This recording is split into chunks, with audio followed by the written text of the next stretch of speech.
Hello sa inyong lahat! Narito na naman si Mami Essie para mag-share na naman sa inyo ng isang masarap na merienda. Magluluto tayo ngayon ng ginatang mais na may munggo o ginatang munggo na may mais. Pero bago tayo mag-umpisa, kung kayo ay nasa Facebook, don't forget to follow, like, and share. At kung nasa YouTube naman po, wag lang kalimutang mag-subscribe at pindutin ang bell button para lagi kayong updated sa ating mga bagong video. Ngayon, narito po ang ating mga kakailanganing sangkap.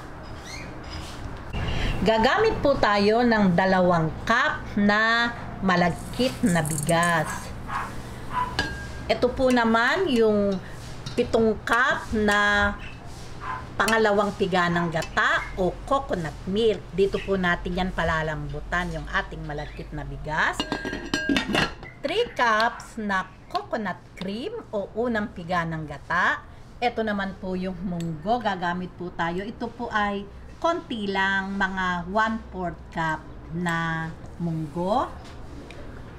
420 grams na whole corn. Ang gagamitin ko po ang ginamit ko po itong nasa lata. Pero pwede din po yung sariwang mais. Langka. Meron po tayo ditong 2 cups na white sugar. Siyempre po nasa atin pong panlasa yung tamis. Ngayon, umpisahan po natin yung pagbubusa ng munggo.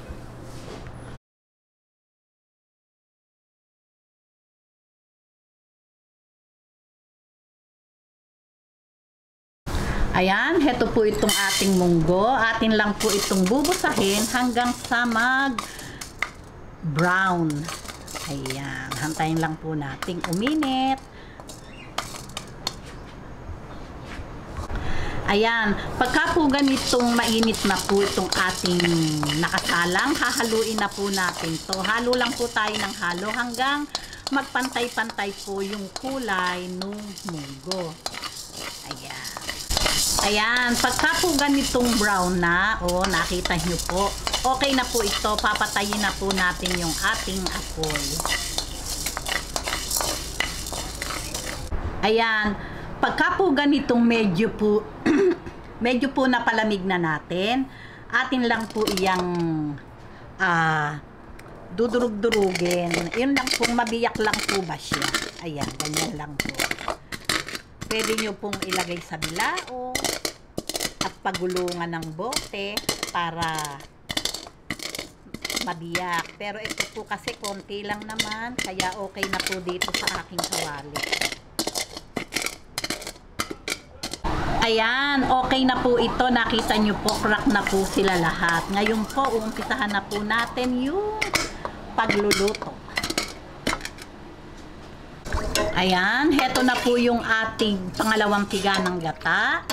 Medyo lang po ating painitin bago natin ilagay yung ating malagkit na bigas. Ayan, pagka po ganitong mainit na po itong ating pangalawang piga ng gata, lalagay na po natin itong ating malagkit na bigas.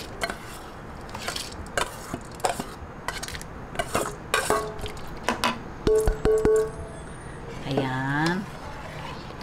Lalagay po natin ng munggo.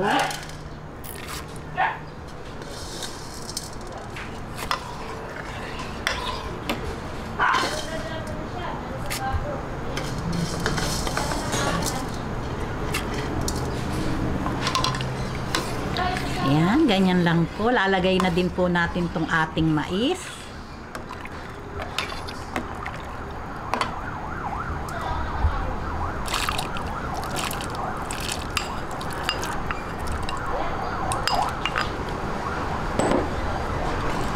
Ayan, hahalo-haluin lang po natin hanggang sa kumulo. Kasi po kaya po ako talagang mahilig maghalo. Talaga pong paghalo tayo, hindi natin binabayaang makuhang kumulo ng ating nilulutong megata. Kasi po mas creamy po talaga siya. Ayan. Halo-halo lang hanggang sa kumulo. Ayan. Kumukulo na po ito. Tuloy lang po yung ating paghalo kasi po baka po manikit sa ilalim yung ating malagkit na bigas. Hintayin lang po natin tung pumutok yung ating malagkit o ma-half cook. At ilalagay na po natin yung ating pangalawang piga, ay yung ating unang piga ng gata at saka yung langka. Ayan, pagka ganito na malagkit na ay malambot na po yung ating malagkit o half cook na, lalagay na po natin tong 3 cups na coconut cream. Ayan. Talaga naman pong creamy ang ating ginatan. Ayan, lagay na po natin ang langka.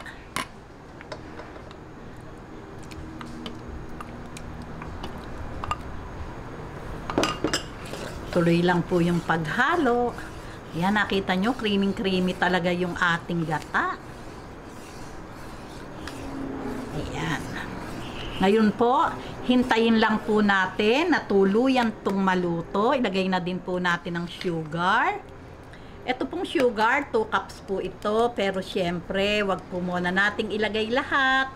Dahil baka naman tumamis, nasa panlasa po nyo yun. 1 cup and a half lang po yung akin mo nang inilagay. Ayan, haluin lang po natin. Ayan. Kayo na po yung mag-adjust sa sugar. Depende po iyon sa panlasa nyo. Pwede nyo naman pong tikman hanggang sa maluto. Kung kulang, pwede kayong magdagdag. Madali pong magdagdag kesa masobrahan. Okay, tuloy lang po yung paghalo hanggang sa maluto yung ating masarap na ginatang munggo na may mais. Ayan, nakita nyo naman talagang creamy itong ating masarap na ginatang mais na may munggo. Okay, papatayin ko na po yung ating apoy at ready na po ito para sa ating merienda. O, tingnan nyo naman, talagang napaka-creamy. Iyan po yung sikreto ng halo ng halo. Talaga namang ang gata ay naluluto na hindi siya nakukulta o namumuo-muo. O, diba?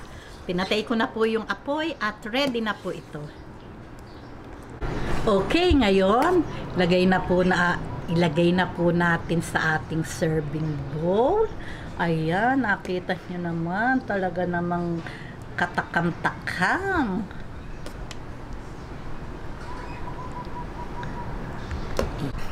Ayan, heto na po para po doon sa hindi makapili. Ako po kasi minsan ganyan eh. Ano ba ang mas masarap? Ginatang mais o ginatang munggo?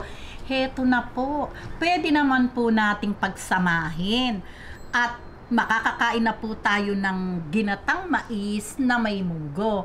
O di po ba? Itsura pa lang talagang napakasarap na. O, paano po?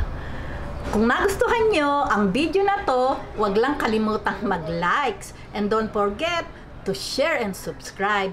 Gawin nyo na po at talaga namang yummy. Babus!